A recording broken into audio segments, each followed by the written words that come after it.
We are here today with American Sprint Car Series driver Harli White. Thank you, Harli, for taking a few minutes to spend some time with us. All right, I guess first question I have for you, what got you into racing in the first place? What got me into racing was my family raced.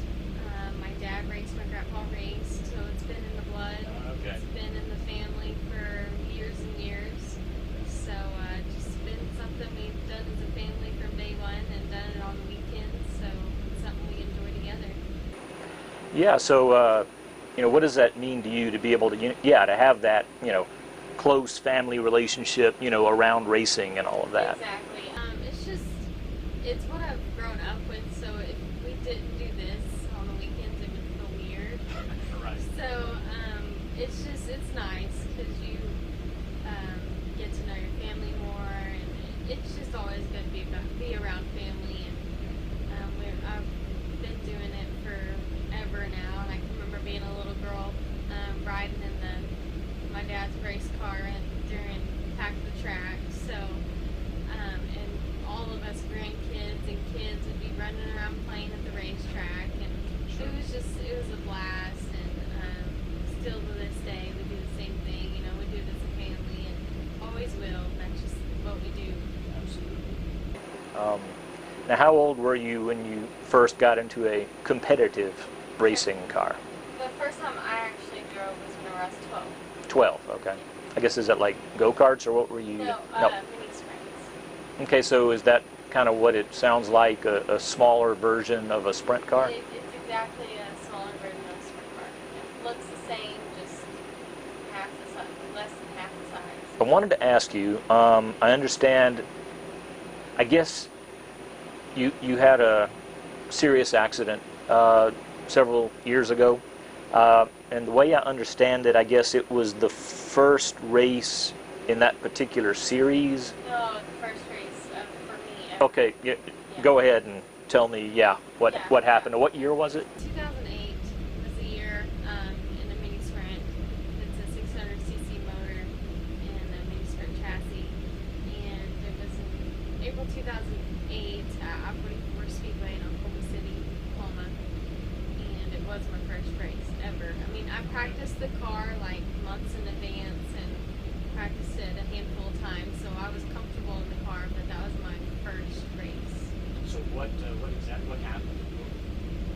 What caused the accident? Yeah, at the race, it was a bigger show, so there was a lot of cars there, and I was actually in the B main or something like that, because it was a 2-day show. It was a Friday-Saturday show, but my dad raced on Friday, and then I ended up racing on Saturday, and was in the B main, and it kind of don't remember a whole lot from before the accident, but I remember just kind of during the race hitting the wall a little bit coming off the straightaway and just kind of flopping over on the motor side. And being around racing my whole life, they just flip the cars over and keep going, or nothing seriously ever happens. Nobody gets hurt. Right. So in the meantime, I just knew to unbuckle, get out, and everything would be okay. I could probably flip the car over and keep racing again. But this time was actually a little bit more serious, and I don't know what happened, if I got hit or something came off the car, or we're not quite sure. But the car actually then exploded. So with me inside of it, I actually got stuck. So really unknown to what caused it. I mean, it was methanol fire. So the race car actually has carburetors on top of it, so it could have been them leaking, or could have been the tail tank, could have been whatever. How did they get you out? So as I was trapped in the car with no way to get out, and nobody had the right proper equipment to get me out of the car, another guy was in the next race waiting to race. He actually had a suit and his helmet on, and he immediately ran to my car, pulled me out of the fire, not knowing who it was or who I was. And I had never been around mini sprint racing before. It's always been dirt modifieds, so a whole different scenery for me. You know, I didn't know nobody. Nobody knew me. I didn't know anybody. So it was guardian angel, right? yes. And so after that happened, he pulled me out of the car. And come to find out, his name is Donnie Ray Crawford, and very well known family in the racing world, and just by angel. You know, when God sent angel, and if it wouldn't have been for him, there's no way I could have got out of there. I mean, talk about, into the fray, he was just focused on this person. You see this video, and it's just like, seconds of him realizing what's going on. He just dead sprint running to the car. I mean, and who would be that brave to go in a fire? You know, it's crazy. So I take it that your family's became very close. Yes, we are all family, very close. I'm actually going to be in his sister's wedding coming up. So there you go. She just texted me earlier and said 37 days till the big day. So that is amazing. Now, what type of injuries did you suffer because of the accident? I had deep 3rd and 4th degree burns right at 47% of my body. It ranges from the top of my neck down to my ankles, all on the back side. So none of my front side was burned. From the racetrack, I was ambulanced from there to OU Medical, and I was sitting in the emergency room with nowhere to go. I mean, not in the actual waiting room, but in a room with nowhere to go, laying on a stretcher because I was too badly burned to go here. I was too young to go elsewhere.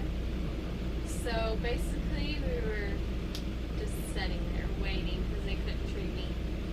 And that's whenever another guardian angel showed up, and actually didn't show up, called, and it was Shriners Hospitals for Children in Galveston, Texas, and a Shriner was actually at the racetrack at the time of the accident, and he had called the hospital and told them, hey, there's this little girl, she just got burned. Well, actually, they didn't say little girl because they didn't know I was a girl, and she's at OU Medical. We need to get her down to Galveston. So that's whenever Angel Flight Services showed up at OU Medical, and they put me in a jet. They flew me straight to Galveston, Texas, and I had my first surgery that same night at like 3 o'clock in the morning. Yeah. So how long was the overall recovery process? I spent 21 days in ICU, and we lived down there for about 5 months during recovery, therapy, release surgeries and such. I've probably had well over 20 surgeries, just release, and I had 3 skin graft surgeries. So the recovery part about it went pretty well for me. I was back doing the same stuff I was before within a year. Well, yeah, I was going to ask you that. You always hear the saying, if you fall off the horse, you get back up and ride again. Was there ever any doubt in your mind that you would get in the car again? Not at all. That was my goal from day one, was to get back in the race car and do it again. And of course, my parents said no.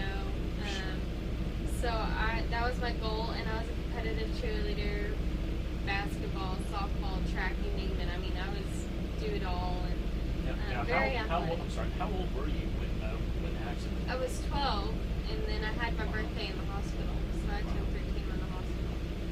So I was very fit. I mean, 12, 13 years old, and I played 3 sports, So maybe in a way that helped you recover as well. It did. And April 2008 to 2009, I was back in school in August when doing sports again. I was playing basketball and still do flips, tumbling and stuff. So I was very fast recovery. Wow. And Shriners Hospital was actually very surprised at how quickly I recovered. Trying to support them in any way. I try to do public speaking events for Shriners Hospital, and if they ever need me, I'll be there. So now, how soon were you back in the car after you recovered? 1 year. 1 year, okay. Yeah. I had my accident April 2008. I was back April 2009 in the car at the same racetrack. How would you say that that whole experience has, served to motivate you in your desire to excel in the sport? It has. I mean, it's just whenever in anything, whenever you go through something tragic, it either brings you down or it makes you 10 times better. I mean, and in my case, it made me stronger and made me realize what kind of life I actually have and how blessed I am, and to be able to do something like this is an honor. And I probably don't show it as much as I should. You kind of slack on that kind of stuff, but I'm very appreciative to still be here, and not only that, but be physically able to race a car again. And there's other people that don't get to go back doing what they used to love because the injury was just too rough and too harsh. But So I guess that's it. In a way, you kind of feel like you owe it to the people who can't, to say, hey, I can, so I will. Yeah. I've never been the type to give up on something, and I mean, it's just a passion. It's a love of racing, and I guess, like you say, it's in the blood, right? yeah, they always say it's in the blood and it won't come out, and it's definitely not going to go anywhere. Even if something happens and I don't get to pursue my racing career, I would still be at the racetracks and still be a part of racing in some shape or form. I mean, it's just it's the people too. I mean, the fans and like you and the interviewers and the people that you meet. I mean, it's one big family, and if it wasn't for the racing community and everybody in it during my accident, there's no way we could have kept afloat with all the donations and the support and the prayers and the cards. Mentally, it was invaluable to have all these people. I mean, not only for me, but 10 times more for my family. Yes, it really. We were very blessed to be able to recover that fast, and be okay with what had happened. So you were talking about your fans. What does it mean to you to have all the fan support, especially like when the little kids come up, and all that? What does that mean? It's just like joy in your heart. It's like I have one nephew, and he's just my world. I mean, I love him to death, and you just light up whenever you see little kids that want to come up to you, and it's just awesome because remembering me as a little kid, you want to be like a firefighter or a auntie or just somebody that was cool, and Sure.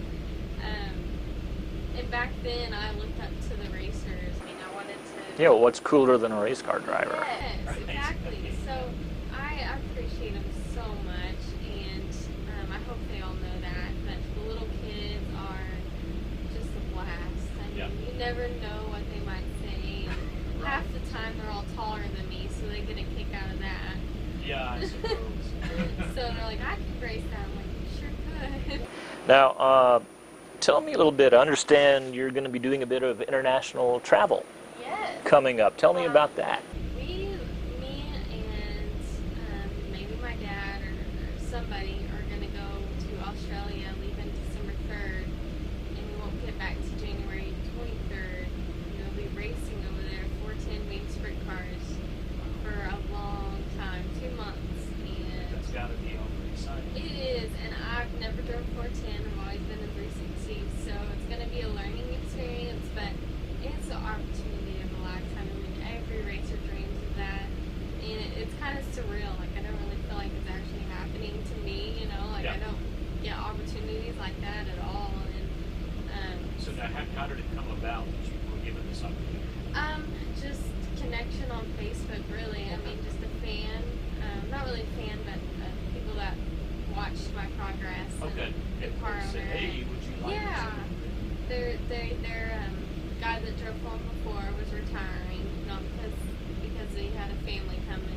He was making a family, and so they were looking for another driver for the winter series over there, and I was sure, that was a no-brainer. You're going to get to kind of have an extra summer since it's summer down there when you go. I was kind of looking forward to the winter, though. It's been kind of miserable, hot summer. You should get to enjoy the Aussie experience. Yes. Now, are you going to be there over the holidays? Yeah, we leave. Yeah, we'll be there at Christmas. Yeah, the biggest part of the racing is the day after Christmas. Hey, I hear they have like surfing Santas and everything. I know, I'm excited to see it. And we'll get to see New Year's, so I'm sure they have a crazy fireworks show. Well, I know that's going to be fun. It will. Absolutely. I wanted to ask you briefly, you know, being a woman in a traditionally male sport, have you ever had any experience with, you know, sexism, you know, the guys that think, oh, girls can't do this? Right. Not necessarily. I mean, we've always kept to ourselves, you know, around the racing track. You know, we kind of mind our own business. We don't like to get involved in any of the chaos. So, sure, there's been a few run-ins, just, you know, people getting upset or just, you know, it's just racing, though. I mean, you gotta expect it. I guess everybody gets upset with somebody else sometimes. It's all the time. Yeah, right. I really don't necessarily call it sexism because, I mean, they, you gotta earn your respect, though, too. Whoever you are, yeah. Yes. You gotta, yeah. Every person does, though. I mean, even a male. So it is a male-dominant sport, but I don't look at it that way. I'm just another driver. My dad's always said from day one, everybody pays the same $20 to get in the pits as you do. Yep. So it's like, I don't really compare it to that. I mean, I just want to be the best that I can be, and I'm glad that I haven't had any like bad run-ins. Sure. I don't know quite how I'd handle it. Right. So everybody's pretty respectful, though, for the most. In the type of racing that I'm in is kind of, you know, ASCS is top-notch 360 racing. So usually everybody's pretty chill and classy, and they do it for a living, so they're not gonna. Yeah, I guess kind of weeds out the hot minutes. Exactly, it really does. So what would you say are the high points of your career so far? The high points are probably whenever I won the non-wing and wing OCRS championship. It was a traveling series championship. It was a 360 motor with a 2-bar carburetor on it. When was that?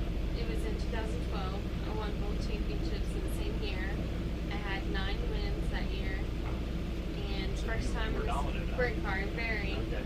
And that was probably the highlight, just because of what I had to do to get there, like to win the races, and just the amount of the finishes that we had. Like, they were all top 5s, top 10s. I mean, it was just an overall great year. And since then, we've kind of been on a downhill slide of not doing very well for transitioning to the big wing car. We've really just struggled. We just haven't had we've led races, we've done good here and there, but we haven't been consistent. This next year, hopefully I can hit new crew chief and be on the road more and get more consistent with our finishes. And finally, what are your ultimate goals in racing? Yeah, my ultimate goals, I get asked that all the time, and I tell them I just want to be in a race car. You know, ultimate goal was 410 World Outlaws dirt track. I love dirt track. Never been on a pavement, but it would always be an option. That's what I always say. Anything racing, I am cool with, as long as I'm in the driver's seat. So I'm good with anything. It would be an honor to do any type of racing. Really, to experience every type of motorsports would be pretty cool. You know, just all over. Like, now I'm going to Australia. Yep. So that's a mark off the bucket list. Absolutely. So it's really been a cool year, and I can't wait for next year to roll around and see how many more opportunities that may come about. Well, great. Thank you so much, Harli, for spending a few minutes with us. Yeah.